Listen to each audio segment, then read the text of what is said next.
I guess you've seen the thumbnail, so you know what I'm going to talk about. Nobody ever wishes to wake up one morning and share a video about their COVID experience, but I guess I have been through it, and the reason why I wanted to share mainly is during the time when I was sick, I started speaking to people. Like, people would ask how you're doing, etc., and you tell them, oh, it's COVID, and they'll tell you, oh, I also had it, and then you're curious and you begin to ask them, so what did you go through, how did you feel, etc. And for me, that kind of like helped me navigate the past 2.5 weeks of being sick. It helped me because then they share their experiences. That's one of the reasons why I've decided to share my experience, and also be able to help others act quickly when they identify that there's something wrong with them. Also, for those who are going through, it feels good to hear from somebody who's also gone through it, and it sort of like encourages you, because we're just talking about the people who are dying, but we need to talk about the people who are recovering, because a lot of people are recovering.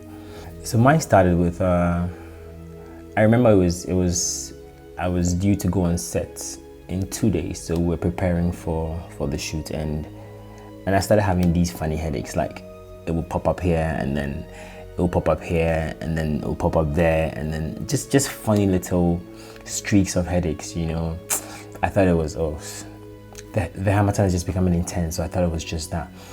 Then I started feeling feverish, started feeling cold at the wrong times. I'll be with someone and ask the person, are you feeling cold? And they go like, no. And I go like, okay, so why am I feeling cold? It was weird. I mean, these are signs I get when I get malaria, when I'm about to get sick. And then I started feeling a lot of fatigue around my neck, and my back, my upper back. I started feeling very tired. Well, contrary to what people would say, people said they felt tired, their joints, etc. My joints were fine. I was fine. It was just my back. For me, that's how it felt like. I woke up this morning feeling a bit weak. I'm not feeling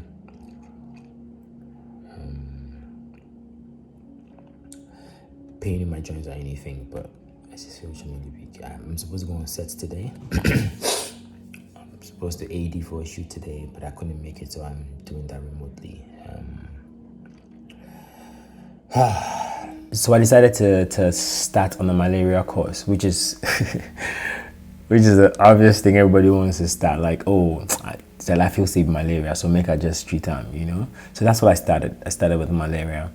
Day one, by the day two, I was supposed to go on set. I woke up in the morning and I realized that no, there's no way I could go on set. And also, if it meant that I had COVID, it means I was beginning to show symptoms. And if I went on set, I was going to just, you never know, just infect other people. So I decided to stay at home. Now, that was my first day of isolation, and it was weird. It was weird. Like, my body was doing all sorts of things to me. I feel all sorts of things. A little pain here. I feel very tired, and then all of a sudden I'm back to normal, that kind of thing. And it was a really weird experience.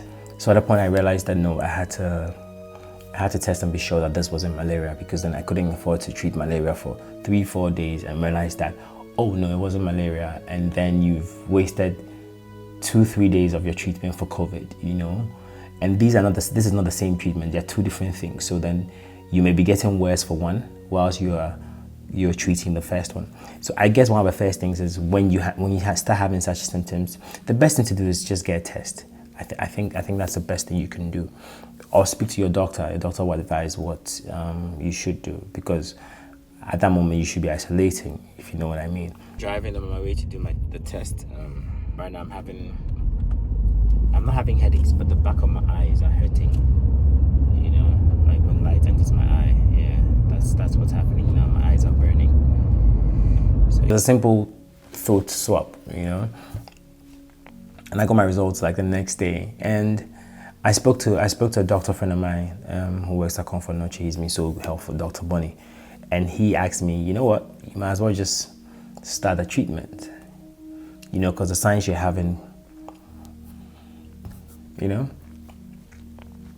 So by the time I got my results back, it was positive.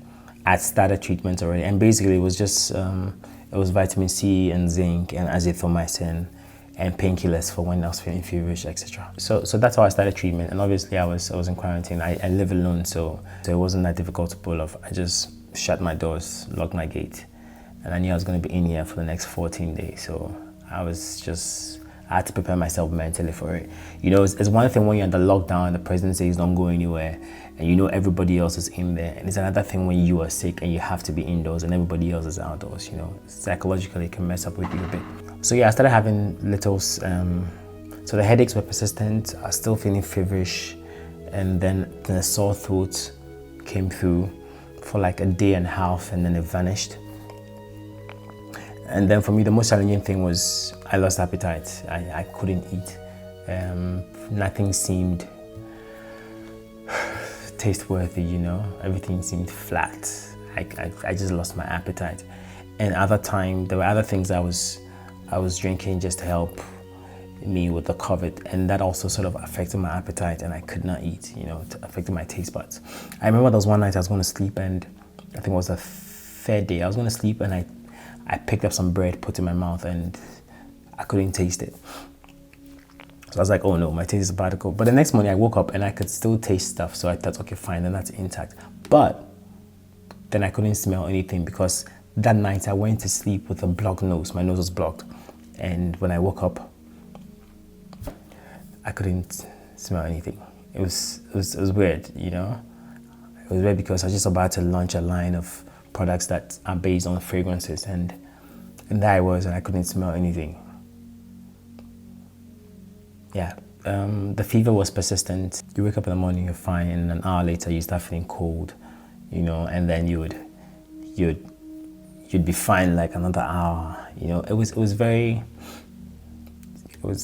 on and off. Like it could go off and on for like 4 or 5 times in a day.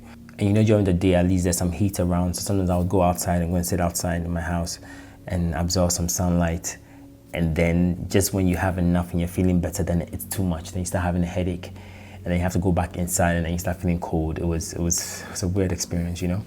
And I remember around the 5th, 6th day, my chest started feeling heavy. By heavy, it wasn't anything.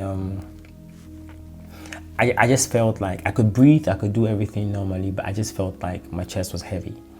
Like because I had a sore throat and all of that, you know, yeah, my chest just felt heavy. There's a certain sense of, it felt tense, like it felt not clogged up, but you know, I don't know how to explain that feeling. And then the back pain kicked in, then my lower back started hurting. You'd sit down a bit and then your lower back started, you want to lie down. And when you lie down, you start feeling sluggish. And then you want to get up, because then the more you lie down, the more sluggish you feel and the worse you feel. But you want to get up and exercise, but then your back is hurting. You know, it's a mixed bag of everything. And note, all those other feelings, things I was feeling, my sense of smell, everything, they were still there. It was just like a roster, like clockwork. This goes and this comes, this goes and that comes, this goes and that comes, you know. Funny enough, I didn't have any joint pain. Like a lot of people have like joint pain. I didn't have any joint pain. For me, it was just an overall tiredness. And for me, it wasn't that physical. It was more mental, because then at a point I was just tired of being in one space. I couldn't eat. My apartment was getting very disorganized and cluttered, and that's something I wasn't used to, and it was making me feel down. And so I could spend my energy to clean up. Halfway through, then I'm tired, and then I have to rest. By the 6th, 7th day, I could tell that I had lost weight. Like I had lost weight, you know. It wasn't too much, but I could tell I had lost it, because at that point I couldn't really eat properly, and you feel like eating something, and you probably order the thing, they drop it at the door, you pick it up, you take a spoon or two, and then that's it. You don't feel like eating again. I remember there were a few days that I had like a running tummy for like a day or two, you know, when I hadn't really eating so much, but then I would run, and everything that goes into my body so that it comes out very, you know what I mean. By the 8th day, I could say that recovery had set in for me, and I was really glad, because then I could feel my body. Every day felt like a better day, than a day that was better than the one before, because then my body was getting better, you know. My body was feeling better. I was feeling better mentally. It was more liberating, because then I felt like, okay, I'd gone past the dark patch. It was a better feeling than the first 5 to 7 days. Then towards like my 10th day, then I started coughing. There's this funny cough that just shows up, and sometimes you cough like once or twice. Sometimes you can cough consistently for like 5 minutes and it's there, you know. And sometimes when you think about a cough and a cough pops up. It's weird, you know. So yeah, in terms of medication, like I said, I was on vitamin C. I was on azithromycin, which was for the first 3 days. And I know with certain people, they are asked to extend to 5 days or 7 days. Luckily enough, I just took it for 3 days. You know, then a lot of zinc to supplement, and then painkillers. There were other remedies I was also doing, like the neem treatment, you know, which I think everybody should do. It's just the neem leaves or the neem bark, just boil it, you know, and then put the hot water with the leaves and everything in the bucket. Then you cover yourself with like a thick cloth, you know, and just inhale through your nose, through your mouth. Just inhale, let it go into your system. This is like an old remedy for fever.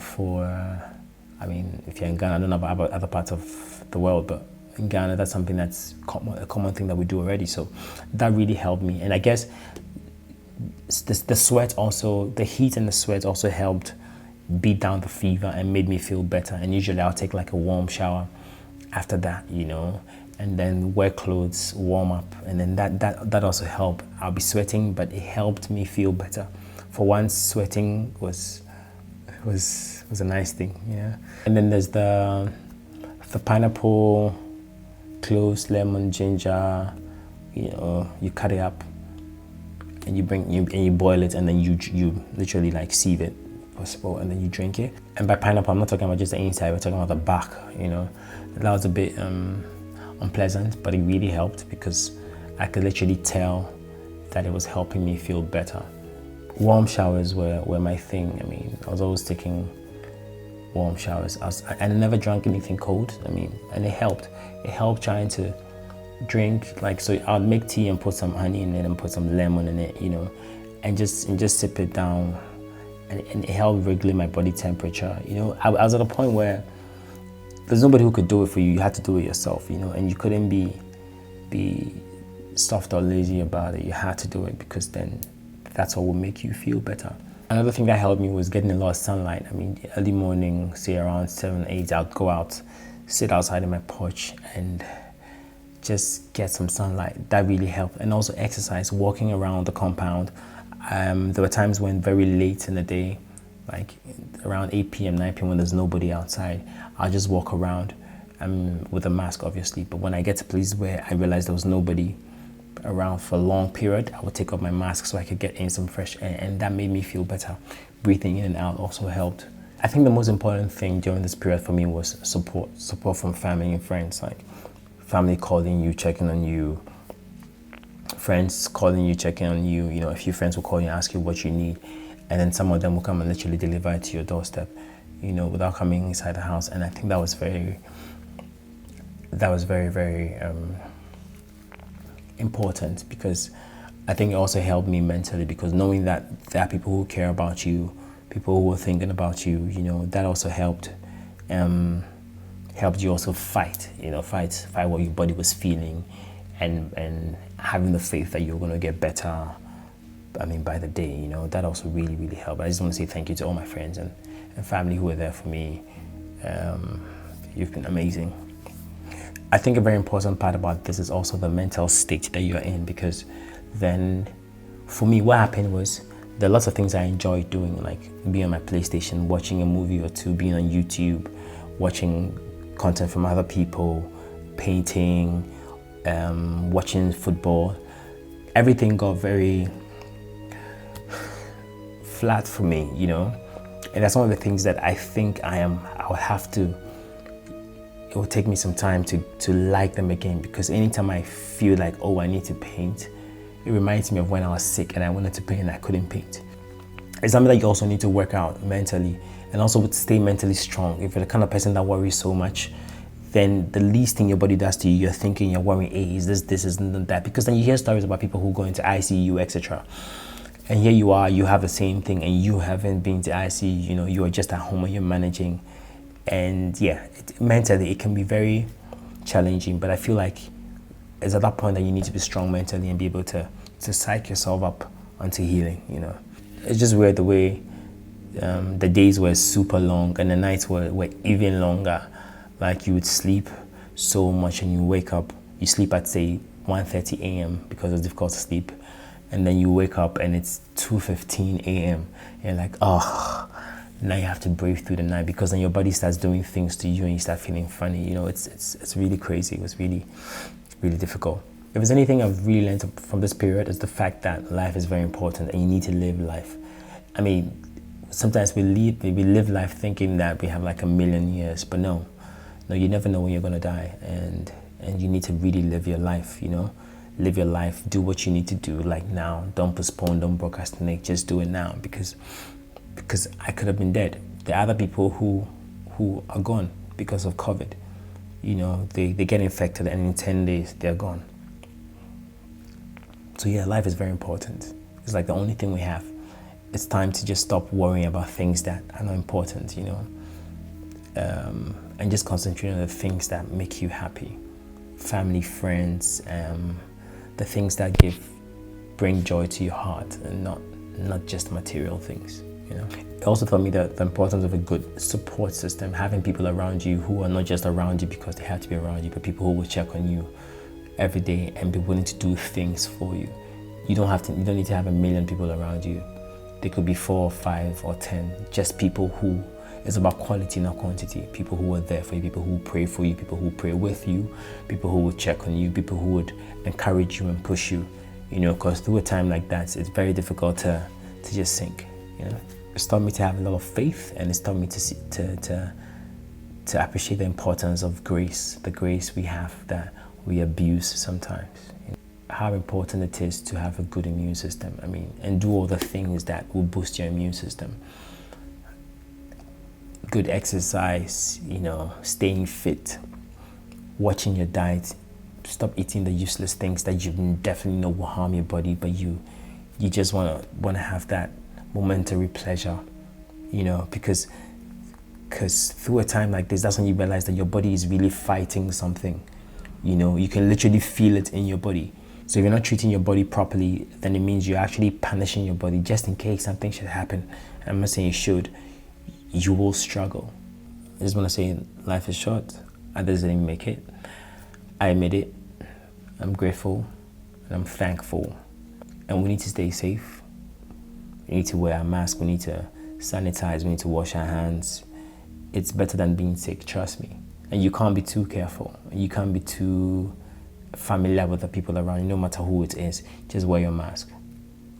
You know, and if we all play our part and we all protect ourselves, we intend to protect people around us. And that's the only way we can fight this virus. Because hey, it's not a pleasant thing. It's not.